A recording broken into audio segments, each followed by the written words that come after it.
Good morning, this is Doug. And I'm Cindy. Welcome to Help Me Help Mama livecast. Thanks for joining in today. Well, today we're going to be talking about leaving a legacy. And you know, this is important. Cindy and I are estate planning and elder law attorneys, so we're not giving legal advice on this video, but we're giving you a few ideas that you can maybe share with your parents or let them watch this. But we have a lot of people that tell us, you know, I worked my whole life for this. I just want to leave it to my kids, you know, or grandkids. Grandkids, yeah. The key is, though, you're going to be here a while. We are all living longer. Medicine has advanced, so you're going to need care probably in those last few years, and the last few maybe 20 years. Yeah, the second half of life, sometimes the second half of life lasts a while. So, yeah, you want to make sure, and if you've worked hard and have saved some money and do want to pass them on, you want to make sure it's invested properly. We're certainly not financial advisors, but you may have one, and it's important to meet with your financial advisor to make sure your money's invested properly. You know, for your age and station in life, it'd probably be invested differently now than it was when you were 30 years old. Also, sometimes it's important if you started needing some care at home that started, you know, it costs some money. You know, maybe you've got non-medical home care coming in and it's $20+ an hour. Sometimes your assets, I call it tweaking your assets, but maybe modifying your investment plan to where it can safely generate a little more income to help pay for that. Right. So that's something very important to talk to your financial advisor about to see if it can be done. In some cases, it can. So if you've sat down with your family and you've talked about what kind of care that you want in the event that you need it, you have a good idea of what it's going to cost and how much care it is. So let's say full-time care at home 24/7 it's about twice as much as one of our most expensive nursing homes around here. It's about $14,000 a month. Yeah, it can really add up. It can really add up. But you're at home, you know, you've got somebody there 24/7. Most people don't need that much care. And if they do need some care, then they've typically got family that are willing to help. A lot of times, like you just said, they may not need that much help. It's very important to do a family assessment to determine if you're one of the adult kids. Sometimes we see people err on the side of, oh, mom or dad needs help, let's get it in there full time. It does a couple of counterproductive things sometimes. Number one, it costs a lot of money needlessly sometimes, and number two, it kind of pecks away at their independence. Exactly. You know, which is a very emotional thing.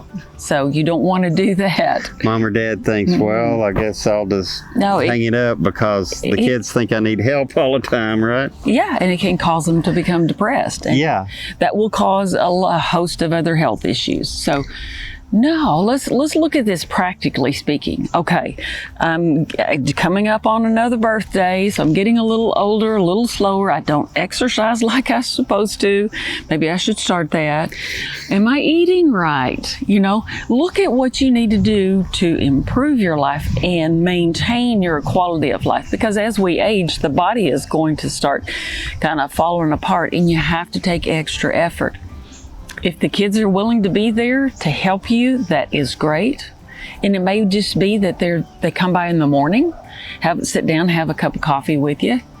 Make sure you take your medicine. They do your pulse ox, they do your blood pressure. I always hated that blood pressure thing. I could never get it right.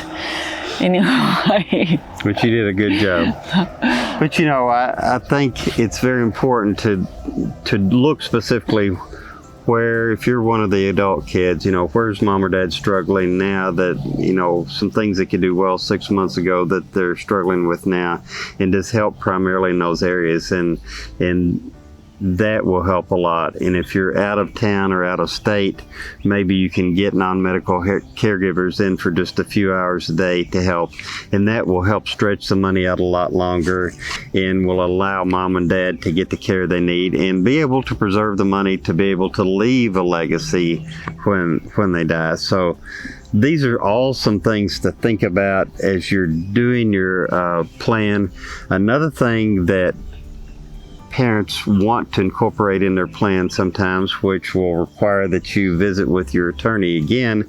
We have parents sometimes to say, well, one of our kids may have quit their job, moved down, and they're living with me full time and providing the care that I want and need. And because of that, they're allowing me to remain at home, and I want to leave my home to them, or I want to leave other assets to them. And if this is the case, it's very important, for you, if you're the mom or dad watching this, to visit with your attorney and get these changes made, because just by saying this, not going to make it happen. So you got to make sure that whatever the plan is, you may not want any changes, but it's still important, if you have a plan in place, to get that reviewed. A lot of times we see people, they did their estate plan 40 years ago, and they were talking about little Bobby and little Billy, who now is 40 years old or 50 years old. And it's important to make sure your plan still reflects what you want. Absolutely. And that you get it down in writing, because if you have more than one adult child, you don't want this to destroy their relationship. If you don't talk about it, and then all of a sudden when you pass away, the caregiver child's got the house and all the land and everything, the other one is going to resent them pretty bad. So sit down and talk about this. It's very important that you make your wishes known. Talk to your attorney, your financial advisor, whatever you want. Get it done like you want it, but then communicate to your family what the plan is. And do you have to do that? Do you have to communicate? No. But does it make it a lot easier down the road? Yes. Makes it a lot easier for you, and for everyone, and for the kids down the road. I hope these tips have helped. I hope if you worked hard and have saved and have got some money, that you're able to get a plan in place that will allow you to accomplish what you want. And hopefully some of these tips in the meantime, as far as stretching the money out, with the family help and just getting the help you need, will help you along the caregiver journey. Thank you for watching today. Hope you're having a great day. And thank you for being a caregiver for your loved one. You're making a huge difference in their life.